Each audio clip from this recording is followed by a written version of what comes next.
오늘은 나음을 주시는 예수님이라는 제목으로 말씀을 전하도록 하겠습니다. 오늘 본문에서는 예수님이 병든 자들을 고쳐주시는 내용들이 기록되어 있습니다. 오병이어 기적 사건이 있던 늦은 밤 예수님은 홀로 산에 기도하러 올라가셨고 제자들은 예수님의 명령에 따라 멀리 갈릴리 바다를 건너 다른 지역으로 가려고 했습니다. 그런데 지난 시간에 우리가 배웠듯이 바다를 건너던 제자들은 풍랑을 만나 큰 고생을 했습니다. 다행히 예수님이 물 위를 걸어서 고난당하는 제자들 곁에 오셨고 풍랑을 잔잔케 하심으로 제자들을 구원해 주셨습니다. 이 일이 있은 후 예수님과 제자들은 갈릴리 바다를 건너 게네사렛 땅에 이르게 되었고 그곳에서 병든 사람들을 고쳐주시는 기적을 행하셨습니다. 예수님이 가장 많이 감당하셨던 사역은 이스라엘 땅 주변 지역을 순례하시면서 하나님 말씀을 선포하고 가르치시는 일이었습니다. 그리고 하나님 말씀을 가르치시는 일 가운데 병든 자들이 찾아오면 그들을 고쳐주시는 일도 함께 감당하셨습니다. 병을 고쳐주시는 일을 통해 예수님은 그분 자신이 단순히 유능한 말씀 선생이나 선지자가 아니라 그보다 더 위대한 존재, 하나님이 구약성경에 하나님 백성들을 구원하기 위해 보내주기로 약속한 메시아라는 사실을 알려주십니다. 오늘 본문에서도 예수님은 예수님을 찾아온 병든 자들을 고쳐주시고 치유해 주시는 사역을 감당하셨습니다. 예수님이 게네사렛 땅에 오셨다는 소식이 사람들에게 들리자 많은 사람들이 예수님을 보기 위해 그분의 가르침을 듣고 싶어서 예수님을 찾아왔습니다. 또한 자신의 병을 고침받고 싶은 사람들도 예수님을 찾아왔습니다. 도저히 자신들의 힘과 능력으로 인간이 가진 어떠한 방법으로도 고칠 수 없는 병과 장애를 가진 사람들이 예수님을 찾아왔고 예수님은 병 낫기를 간구하는 모든 이들에게 나음을 얻을 수 있는 기적을 베풀어 주셨습니다. 우리는 예수님이 병든 자들을 고쳐주시고 그들에게 나음을 선물로 주신 오늘 본문의 사건을 통해 저와 여러분이 배울 수 있는 교훈은 무엇인지 알아보는 시간을 가져보도록 하겠습니다. 첫 번째로 예수님은 육신의 병만이 아니라 영적인 병도 치유해 주시는 분임을 배울 수 있습니다. 본문 34절과 35절을 보시기 바랍니다. 그들이 건너가 게네사렛 땅에 이르니 그곳 사람들이 예수이신 줄 알고 그 근방에 두루 통제하여 모든 병든 자를 예수께 데리고 와서 예수님이 게네사렛 동네에 오셨다는 소식이 퍼지자 주변에 많은 사람들이 모여들게 되었습니다. 특별히 게네사렛 동네뿐만 아니라 주변 지역에 병이 들어 고통받고 있던 많은 사람들이 예수님에 대한 소식을 듣고 이곳으로 찾아오게 됩니다. 병든 사람들이 예수님을 찾아온 것은 예수님이 그들의 병을 고쳐주시고 치료해 주실 수 있는 분임을 믿었기 때문입니다. 병든 이들은 예수님을 찾아왔고 그분께 자신들의 병 낫기를 간구했습니다. 그러자 예수님은 그분을 찾고 그분께 간구하는 병든 자들을 외면하지 않으시고 모두 치료해 주셨습니다. 성경은 몸이 아프고 고통받는 육신적인 병만 있는 것이 아니라 영혼이 고통받는 영적인 병이 있다고 가르치고 있습니다. 그 병은 바로 죄라는 병입니다. 예수님이 병든 자들의 육신을 치유해 주신 사건은 예수님 자신이 육신의 병만 치유해 주시는 분이 아니라 영적인 병, 죄라는 병까지 치유해 주실 수 있는 분임을 알려주시는 표적의 사건입니다. 예수님은 육체적 질병만 고쳐주시는 분이 아니라 죄의 병이 가져오는 영적인 죽음과 심판으로부터도 우리를 능히 구원해 주실 수 있는 분이라는 것을 사람들에게 보여주신 것입니다. 원래 인간은 죄가 없는 온전한 존재로 창조되었습니다. 죄가 없는 인간은 본래 육체적인 질병도 없고 영원히 죽지도 않는 존재들이었습니다. 그러나 최초의 인류였던 아담과 하와가 죄를 지은 이후 사람들에게 죄가 들어오게 되었고 모든 인간들은 죄인이 되었습니다. 죄인이 된 모든 인간들에게는 육체적인 질병과 사망이 찾아오게 되었습니다. 죄의 삭은 사망이라는 성경의 가르침이 있는데, 이는 죄로 인해서 모든 인간은 결국 죽음에 이르게 되었다는 것입니다. 즉 모든 인간은 본래 영원히 고통 없이 살 수 있는 존재로 창조되었지만 죄가 들어오고 죄인이 되었기 때문에 이 땅에 살면서 육체적인 질병으로 고통을 당하게 되고 나중에는 반드시 죽음에 이르게 되는 존재로 전락해 버린 것입니다. 그러므로 영원히 사는 사람은 없습니다. 아무리 건강하게 무병장수한다고 해도 100세가 넘으면 죽게 되어 있습니다. 사람이 노쇠하게 되는 것 역시 결국 죄가 가져온 결과라고 할 수 있습니다. 또한 성경이 가르치는 죽음은 육체적인 죽음만이 있는 것이 아니라 영적인 죽음도 포함되어 있습니다. 영적인 죽음은 육체적인 죽음 이후에 있을 지옥의 심판을 이야기합니다. 육체적 죽음과 영적인 죽음, 이 모든 것은 죄 때문에 발생하는 결과이고 모든 죄인들이 겪는 고통입니다. 그런데 이러한 육체적인 죽음, 영적인 죽음을 해결받을 수 있는 유일한 길이 있는데 그것은 바로 치료자이자 구원자이신 예수님을 믿고 의지하는 것입니다. 예수님이 이 땅에서 오셔서 병든 자들을 고쳐주시고 심지어 죽은 자들을 살려주시는 기적을 행해 주셨습니다.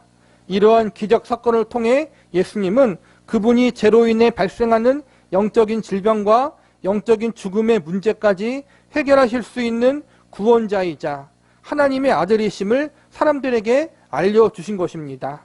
예수님이 기적을 행하신 것, 특별히 귀신들을 쫓아내시고 죽은 자들을 살리시고 불치병에 걸린 자들을 고쳐주시는 이적을 행하신 것은 예수님이 누구신가를 알려주는 사인이요 증거라고 할 수 있습니다. 오늘 본문의 사건도 동일합니다. 오늘 본문의 이야기는 단순히 병든 자들을 예수님이 고쳐주셨다는 이야기만 우리에게 전해주는 것이 아니라 사람들의 육체적 질병을 고쳐주신 예수님이 사람들이 가지고 있는 죄의 문제, 죄가 가져오는 영적인 죽음과 심판까지도 능히 해결해 주실 수 있는 유일한 치료자이자 구원자라는 사실을 알려주고 있는 것입니다. 저와 여러분 모두 오직 예수님만이 인간들이 갖고 있는 영적인 질병의 문제, 죄의 문제를 해결해 주실 수 있는 유일한 치료자요 구원자라는 사실을 믿을 수 있기를 바랍니다. 두 번째로 예수님은 그분을 간절히 찾고 구하는 자들을 외면하지 않으시는 분임을 배울 수 있습니다. 본문 36절을 보시기 바랍니다. 다만 예수의 옷자락이라도 손을 대게 하시기를 간구하니 손을 대는 자는 다 나음을 얻으니라. 여기에서 보면 병든 자들이 예수님의 옷자락에 손대기를 간구했고 옷자락에 손대는 자가 다 나음을 얻었다고 나와 있습니다. 병든 자들이 예수님이 옷자락에 손대기를 간구했던 것은 예수님이 자신들의 병을 치유해 주시기를 간절히 바라는 마음의 표현이라고 할 수 있습니다. 병든 사람들이 옷자락을 만짐을 간구한 것은 옷자락 자체에 신비한 능력이 있다고 믿었기보다 그 옷자락의 주인 되시는 예수님이 자신들의 병을 고쳐주실 것을 간절히 소망하는 마음으로 옷자락 만짐을 요청했던 것으로 볼 수 있는 것입니다. 그리고 그의 간절한 소망과 간구는 응답받았고 예수님의 옷자락을 만진 모든 이들이 병 고침의 은혜를 받고 나음의 기적을 경험할 수 있었습니다. 사실 지금 예수님은 많이 힘들고 피곤한 상태에 있었습니다. 얼마 전 들판에서 5,000명이 넘는 사람들에게 하나님 말씀을 가르쳐 주셨고 오병이어 기적을 베풀어 들판에 모인 사람들의 저녁까지 챙겨주셨습니다. 오병이어 기적 사건이 있은 후 예수님은 쉬지 않고 늦은 밤까지 산에 홀로 기도하셨습니다. 또한 갈릴리 바다에 풍랑으로 고생하는 제자들을 구원하기 위해 깊은 새벽에 그들을 찾아가셨습니다. 그렇게 잠도 제대로 주무시지 못하고 게네사렛 동네에 도착하셨는데 사람들이 예수님을 보고 몰려들었습니다. 한 동네 사람들만이 아니라 주변의 모든 동네 사람들이 예수님을 보러 또한 자신이 가진 병을 고침받기 위해 예수님을 찾아왔습니다. 인간의 기준으로 보면 체력적으로 무척 힘들고 정신적으로 많이 피곤하셨을 것입니다. 그런데도 예수님은 예수님을 찾아온 이들을 거절하거나 외면하지 않으십니다. 특히 병 고침을 받기 위해 찾아온 많은 이들이 자신의 병을 고쳐달라고 간청하며 예수님의 옷자락을 만지는데도 전혀 불쾌하거나 싫은 내색을 하지 않으셨습니다.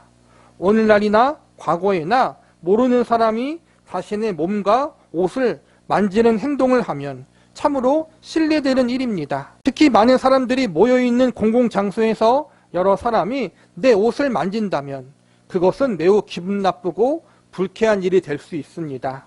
그런데 예수님은 예수님을 간절히 바라는 이들, 특히 자신의 병을 고쳐주실 수 있는 분은 예수님밖에 없다고 믿으며 예수님의 옷자락을 만지는 많은 사람들을 뿌리치지 않으셨습니다. 예수님은 이처럼 그분을 간절히 찾고 의지하는 자들을 외면하거나 거절하지 않으시는 분이십니다. 이 점이 우리가 사람이 아니라 예수님께 담대히 나아갈 수 있는 이유입니다. 아무리 친하고 마음이 좋은 사람이라 할지라도 밤낮 가리지 않고 수시로 전화하고 어떠한 부탁을 계속한다면 마음이 어려워질 수밖에 없습니다. 나 힘들다, 나 어렵다 이렇게 하소연만 한다면 상대방을 피하게 됩니다. 그러나 우리가 믿고 섬기는 예수님은 결코 그러지 않으십니다.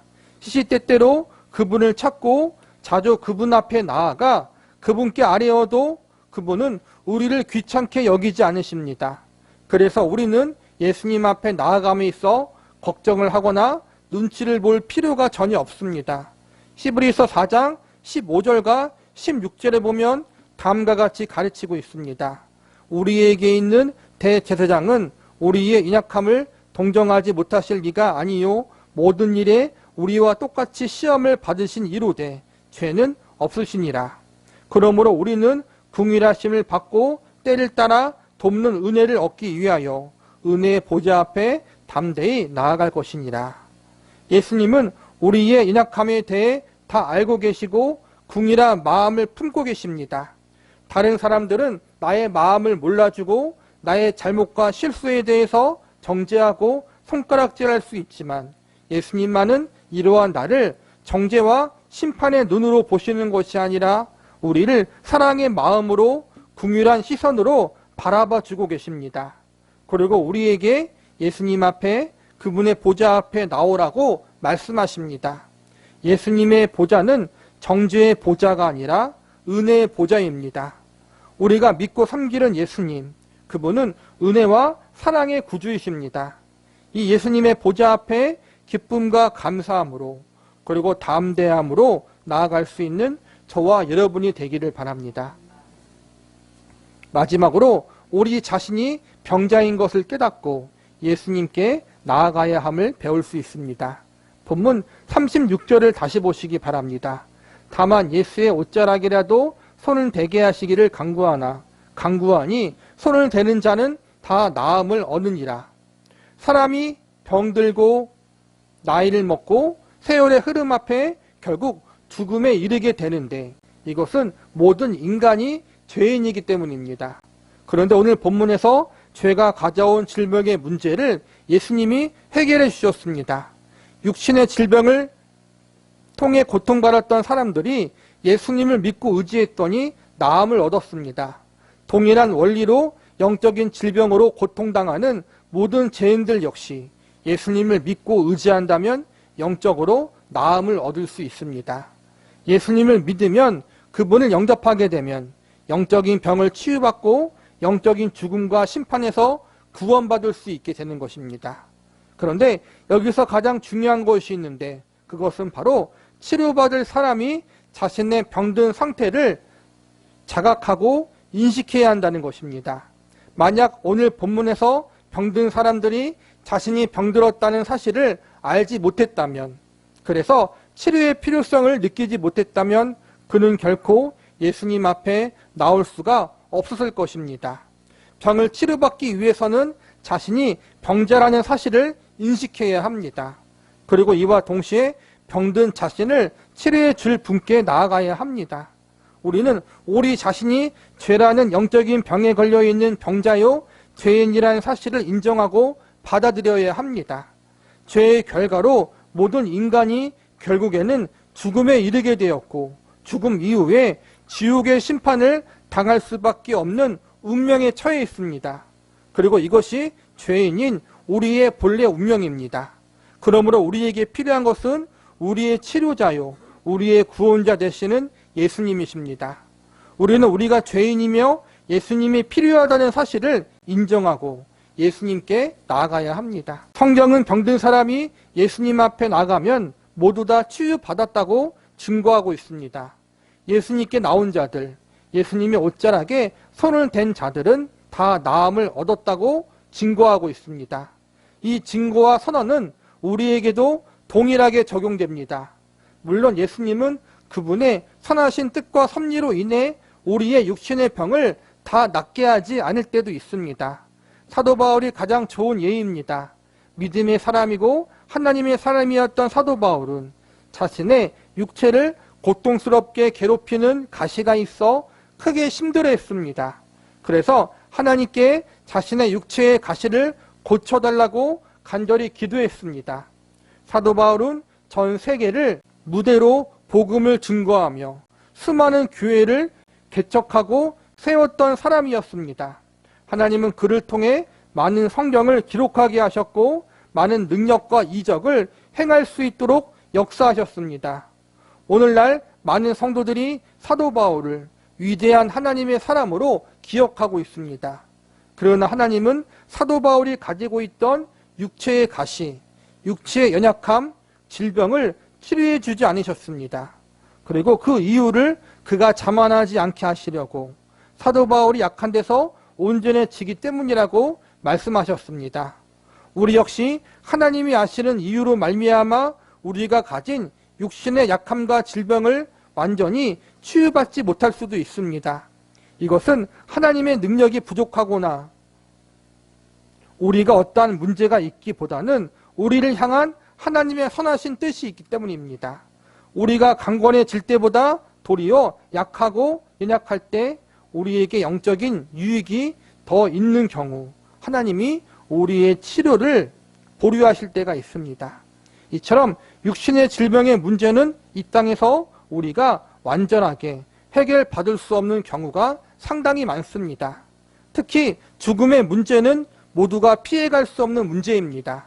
그러나 영적인 질병의 문제, 우리의 구원의 문제에 있어서는 예수님 앞에 나아가면 예외 없이 모두 나음을 얻을 수 있게 됩니다. 예수님을 찾고 그분을 의지하면 죄라는 질병의 문제를 해결받고 모두가 구원을 얻을 수 있습니다. 우리는 우리 자신이 영적으로 병든 자요, 영원한 멸망과 죽음, 지옥의 심판을 받아야 하는 죄인 중에 죄인이라는 사실을 인정해야 합니다. 그리고 우리가 영적으로 병든 자이기 때문에 우리의 병을 치료해 주실 구원자 예수님께 나아가야 합니다. 그리고 오늘 본문에서 병든 자들이 예수님의 옷자락을 붙잡았듯이 예수님을 절대적으로 의지하고 그분을 붙들어야 합니다. 과거에는 예수님의 옷자락을 붙들었지만 이제 우리는 예수님의 십자가의 은혜, 예수님이 우리를 위해 이루신 구속의 은혜를 붙들면 됩니다. 히브리서 12장 2절에 보면 다음과 같이 선언하고 있습니다. 믿음의 주요 또 온전케 하신 이인 예수를 바라보자.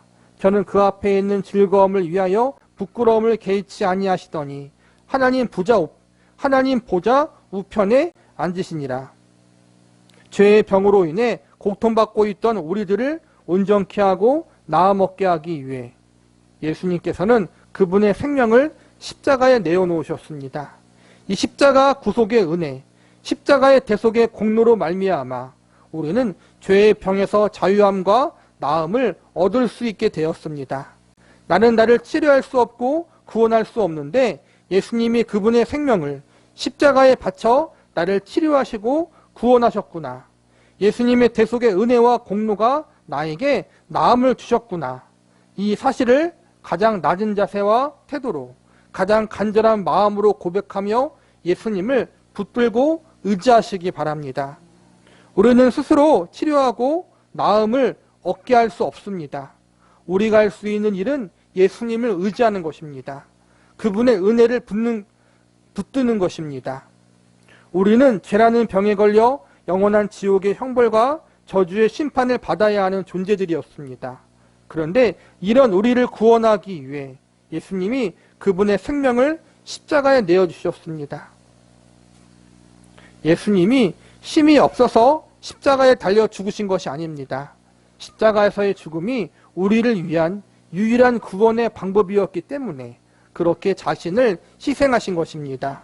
거룩하고 공의로우신 하나님은 죄를 미워하고 죄를 반드시 심판하셔야만 합니다. 그런데 그 죄에 대한 심판을 우리가 아니라 예수님이 대신 지게 하신 것입니다. 우리의 죄를 용서하기 위한 속죄의 제물이 되신 것입니다. 그래서 예수님이 우리의 모든 죄와 저주를 대신 짊어지시고 십자가에 달려 죽으신 것입니다. 우리가 이 사실을 믿으면 십자가에 달리신 예수님을 나의 구세주로 영접하게 되면 우리는 모든 죄를 용서받고 구원받게 되는 것입니다. 우리는 모두 죄인들입니다. 그러므로 우리에게 필요한 것은 우리의 모든 죄를 용서해 주시고 사해 주실 수 있는 구원자 예수님이 필요합니다. 나는 죄인된 나를 구원할 수 없다는 사실과 오직 예수님만이 나의 구원이 되신다는 사실을 인정하고 받아들일 때 가장 크고 불쌍한 저주를 받은 우리들은 가장 행복한 사람들로 변화될 수 있습니다. 죄라는 영적인 병으로 인해 영원히 고통받으며 살 수밖에 없는 우리들이었지만 예수님만 믿으면 우리는 천국에서 영생 복락을 누릴 수 있는 하나님의 자녀와 백성들이 될 수 있습니다. 하나님의 아들이신 예수님이 죄인인 우리를 구원하고자 그분의 생명을 주저없이 십자가에 내어놓으셨습니다. 만왕의 왕 예수님이 저와 여러분을 그분의 생명과 맞바꿀 정도로 가장 특별한 사랑으로 사랑해 주셨습니다. 저와 여러분을 가장 소중하게 여겨주시고 예수님의 목숨과 생명만큼 귀하게 여겨주신 것입니다. 그분의 전부를 내어주시기까지 우리를 아끼시고 사랑해 주신 이 예수님 앞에 감사함으로 또한 우리의 마음과 정성과 생명을 다함으로 나아갈 수 있기를 바랍니다. 예수님만이 나의 유일한 속량자요 구원자라는 사실을 믿음으로 받아들이고 예수님이 주시는 죄로부터의 참된 자유와 기쁨을 마음껏 누릴 수 있는 저와 여러분이 되시기를 간절히 기도합니다. 기도하시겠습니다.